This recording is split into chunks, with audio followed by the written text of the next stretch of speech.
So this is our third podcast. It's a bit different to the last one, isn't it? It is. So in the last one, we promised that we would do a bit more of a deep dive into turbines and all the issues associated with that. And so that's what our focus is going to be in this podcast. Turbines, it's a big thing, isn't it? Yeah. So I just want to start by, I think, paying credit to those organisations who've given us information and helped us to become better informed.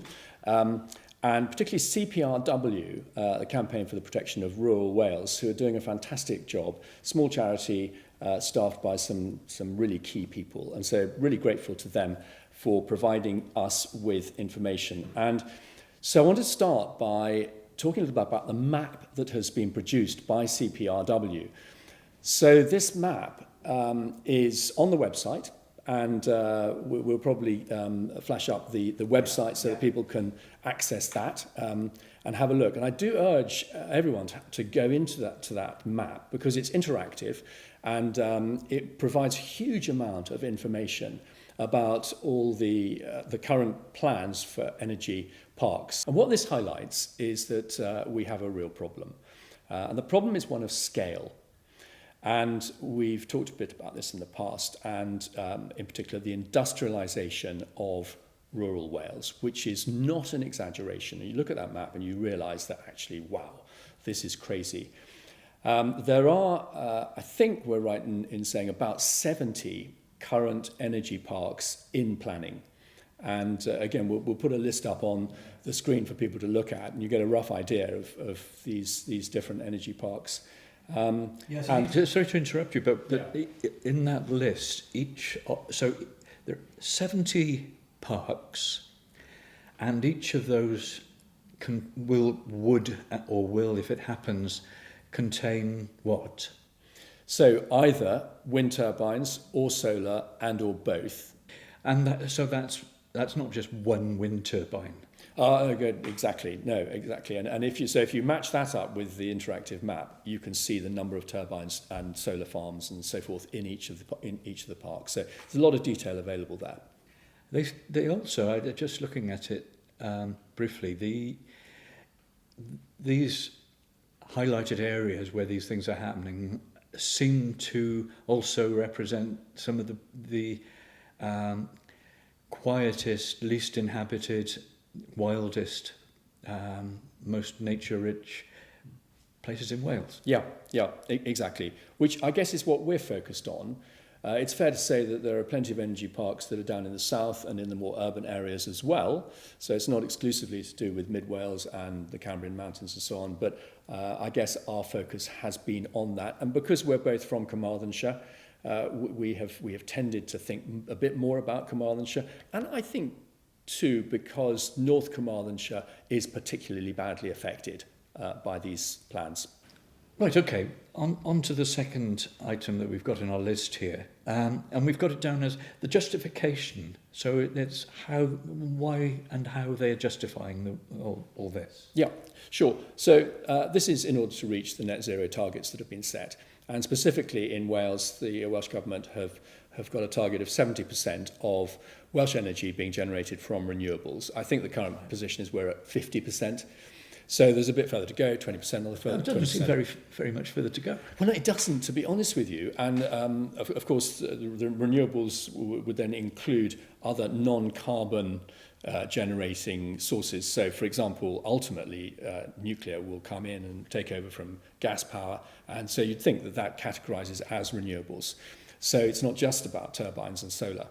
But I think they're sort of heavily focused on this approach and getting into bed with companies like Butte Energy in order to put up all these wind turbines because they think that is the best way to go. The developers, of course, want to make as much money out of this as possible. This is the wind gold rush, so a lot of this electricity will be exported to England and elsewhere in order to make profit for the developers. So I'm not sure much of it's going to really benefit Wales. Welsh energy, what does that mean? Energy produced within Wales, doesn't necessarily mean energy for the Welsh people.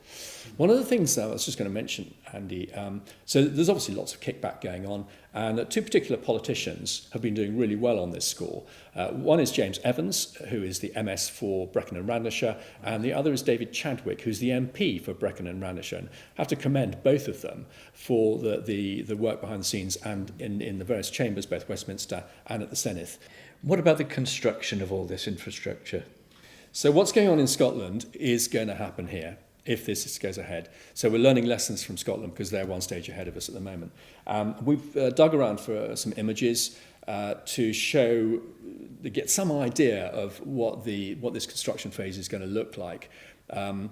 Actually, some of these images that we're going to show up on the screen are from Shetland, where they have been building 180 metre high turbines, so a good deal shorter than the 220, 230, the ones planned here. So there will be a scaling up even of that.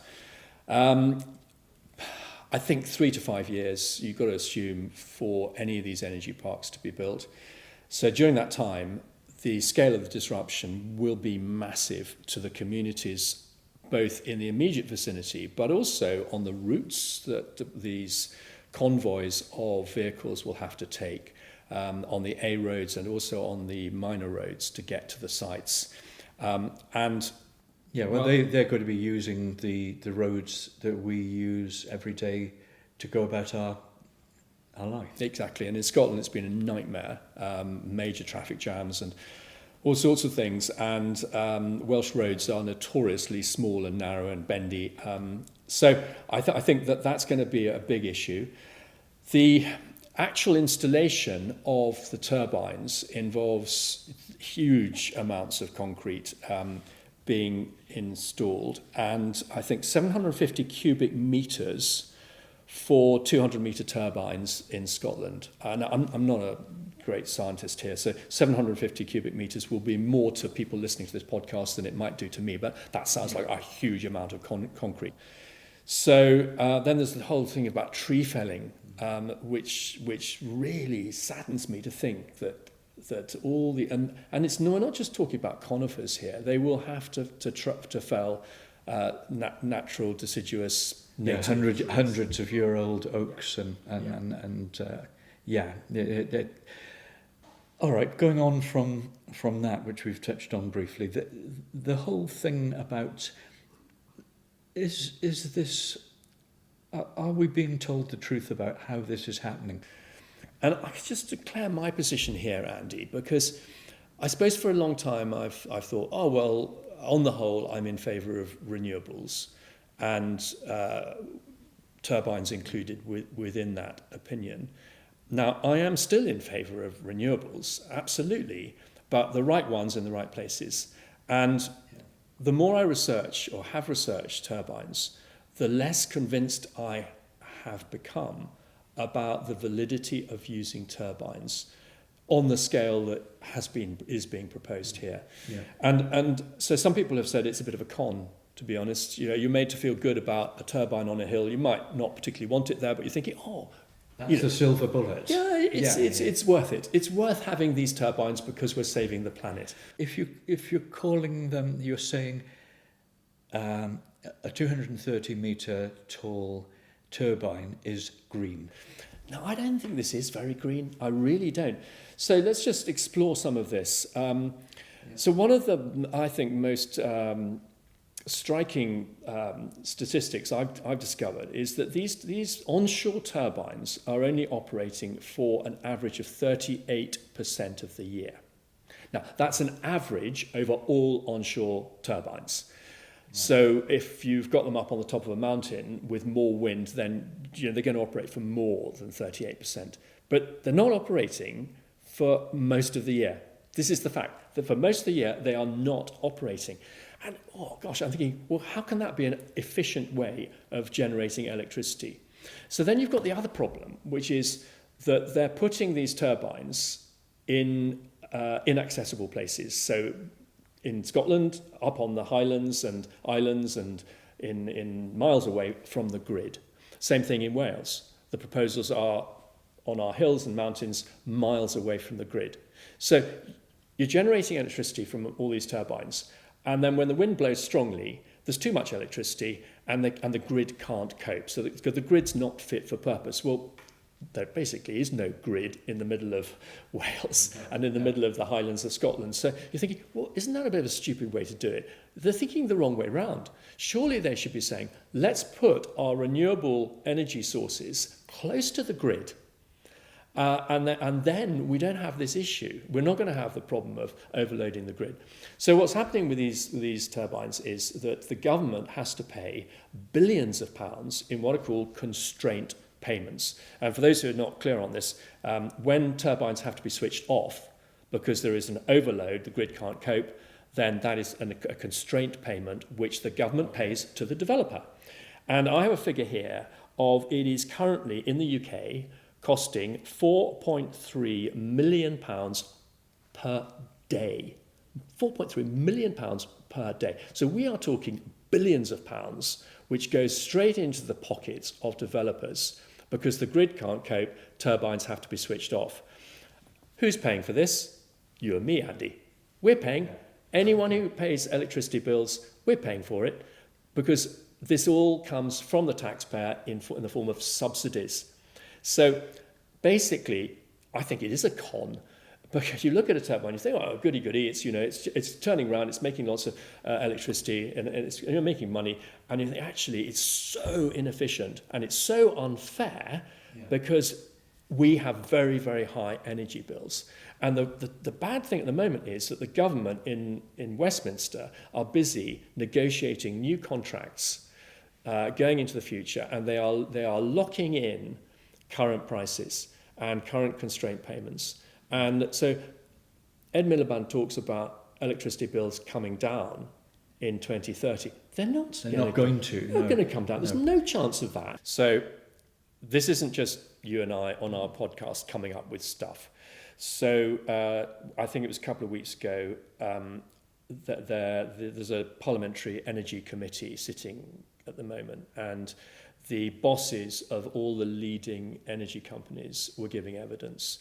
And we're talking Octopus, Centrica, EDF, OVO, all these companies, and they were giving evidence to the parliamentary committee that they were drawing attention to this very point, and they were saying that bill payers are not getting any benefit from falling gas and oil prices. That there is a fall at the moment, and one hopes that in future there will be less, but none of that benefit will go through to bill players because of these subsidies. So yeah, what you're saying is true. This is evidence which is coming from those who are at the top of the industry, who know what they're talking about, and I think there is an element of denial or turning a blind eye to these statistics from those who are pursuing net zero ideology. And I use that phrase cautiously because we like the idea of net zero because we want to save the planet. Yeah. But it has become an ideology where politicians from certain parties are pursuing it despite the evidence which says it may not be the right policy, and pragmatism needs perhaps to be applied more appropriately. And maybe out of fashion, out of date things like saving electricity, not using as much, not needing as much, and modesty in this. Why do we have to go for these massive solutions, which are basically being driven by organisations who are in it for the profit? This is the thing. This is exactly the point. And that's what's driving this. This is the motivation from these development companies. And were it not for the subsidies, I don't think anyone would be investing in wind turbines. No. I honestly don't, because they're inefficient, they're nowhere near the grid, they're creating a shed load of problems, and they are going to destroy communities. And that's not an exaggeration. They are going to destroy communities. And we're going to come on in a second and talk about health risks and so on and so forth, and livelihoods. Yeah. Well, let's do that. Let's move into number 5, the environmental damage, and we've got a list. I don't think we're intending to go into this in detail in this podcast, but Yeah, I'll leave you with the list. Yeah, I think so. I think we'll do a bit more of a deep dive into these issues on a subsequent podcast. But they have said, oh, we're not going to destroy peat bogs. We're not going to go anywhere near peat bogs. That's a lie. They are. And peat bogs are, of course, a highly efficient way of storing carbon. So why would you want to destroy the very thing which is helping save the planet? It's a complete contradiction. Locally to the Lampeter schemes, just north of Pimside, there is a colony of red squirrels, and that's actually very rare for Wales. And there is a energy park that is destined to be built within that colony. So there's real concerns about that. Red squirrels. Red squirrels. I think the effect on birds, the effect on drainage basins, we were mentioning this in the last podcast, but the volume of concrete and so on and so forth will affect microplastics. So there is clear evidence that the leading edge of the turbine blades erodes as a result of usage in the wind, and the microplastics that are being eroded off those edges are becoming a big pollution problem. One hopes that they will come up with a solution, but at the moment that is certainly an environmental risk. So there are some ideas of environmental damage. This kind of makes you think that it's really important for everyone, including people who don't do politics, they just live their lives quietly. But this is a real call to action, isn't it? Yeah. It absolutely is. Yeah. But the other one that's come up and is becoming very, very important is the health risks. You see some turbines on a hilltop and they're turning, and you think, right, well, that's fine. What is it that they are doing? So we've always known that there is a sound effect produced by turbines which could cause health risks, but there has been recent research on infrasound effects from turbines. So what's infrasound? Well, infrasound is very low frequency sound which is inaudible to the human ear. I think the animal kingdom may be able to hear it, but you and I would not be able to. And it can travel long distances, and it can travel through buildings, and turbines produce infrasound. And these large turbines that are planned will produce considerable infrasound waves. And it's like a pulse. And as the turbine blade turns, it compresses air, and when it passes the shaft of the turbine, it creates a pulse. And that pulse then travels long distance. And the health risk is to the brain. And it can cause, if you are susceptible, it can cause serious health issues, migraines, headaches, and associated illnesses, bodily illnesses that are affected by that. And I think it's a bit of a time bomb, this. So just to give some credit to the Save This Land organisation, it's a website, Save This Land, and Tim Smith, who I've been in touch with, and he has put together some very clear information about this. We've got one shot from a PowerPoint he's prepared, which we've got up on the screen, which gives a bit of a summary of the effects of this infrasound. Particular research coming out of Sweden. And of course, Sweden have had these big turbines for some time, so they've got gathered lots of evidence. Professor Ken Mattsson from Uppsala University has been particularly influential in producing this research. Some people may have seen a video which has gone pretty viral from Ireland, from Galway, where there is clear evidence of infrasound affecting the community, and people who farm locally who have had to sell their farm, leave their farm, move because their health has been so badly affected by it. So I think this will happen more, and I think they are saying these huge turbine energy parks of this sort will end up destroying communities. Communities will just become sort of desert areas because no one will be able to live in the vicinity of these turbine parks. So thinking about it in terms of legal things, if what you've got is a situation where some organisation's going to come along and install something that is going to make where you live uninhabitable because it's dangerous to live there, surely there must be some legal protection against that. Well, you'd have thought so. What it makes me think is how are they going to insure these energy parks? Because if this evidence gathers and there is a test case, for example, it's a bit like the asbestos issues in the 1970s and 80s, which cause all sorts of problems in the insurance industry, huge costs to the insurance industry. Could infrasound in the future become an asbestos, a health risk where people are seeking a compensation for damaged health and so forth? Those in power need to stop this madness. They need to halt it. They need to say, hang on a minute, this doesn't seem right. Many people have said enough is enough. Wales, Mid Wales, countryside is already doing a lot for renewables. And actually, I'm left thinking, is it worth it? Is it that extra 20% of renewables? Is it worth losing so much, sacrificing so much, endangering people's health, communities?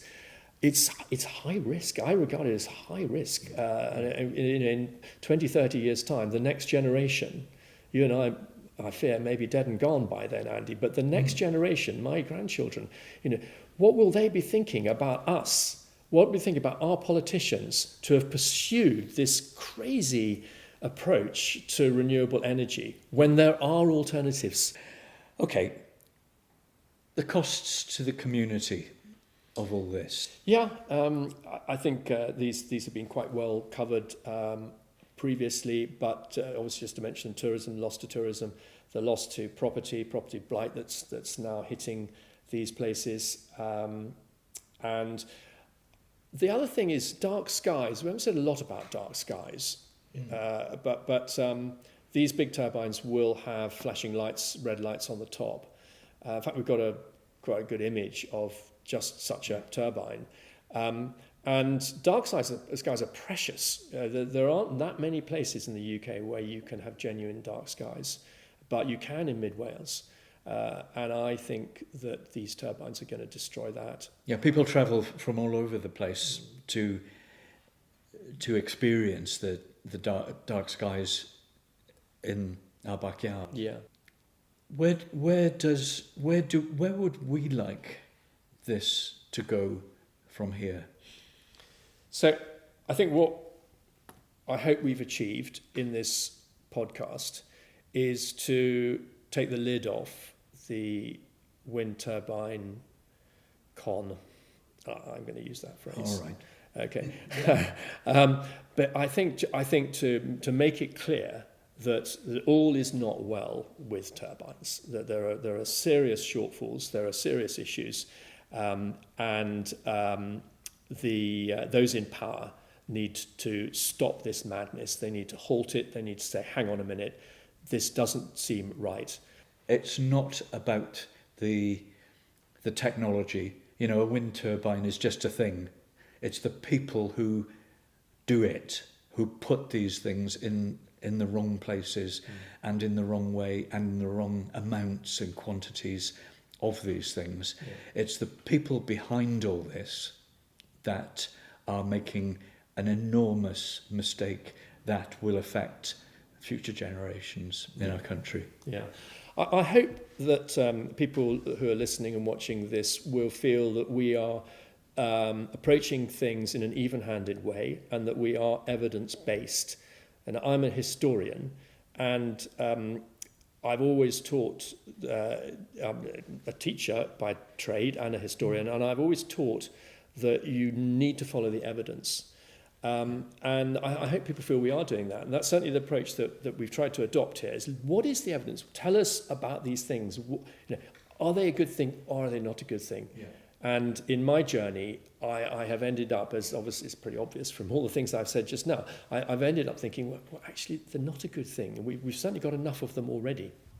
Yeah, no, I agree completely. And if anyone has any opinions, the email address is at the end of the podcast. Please do let us know if there's anything you would like us to explore or deep dive into. I think that's the term now. Mm-hmm. Then just let us know. And in the meantime, thank you very much for watching.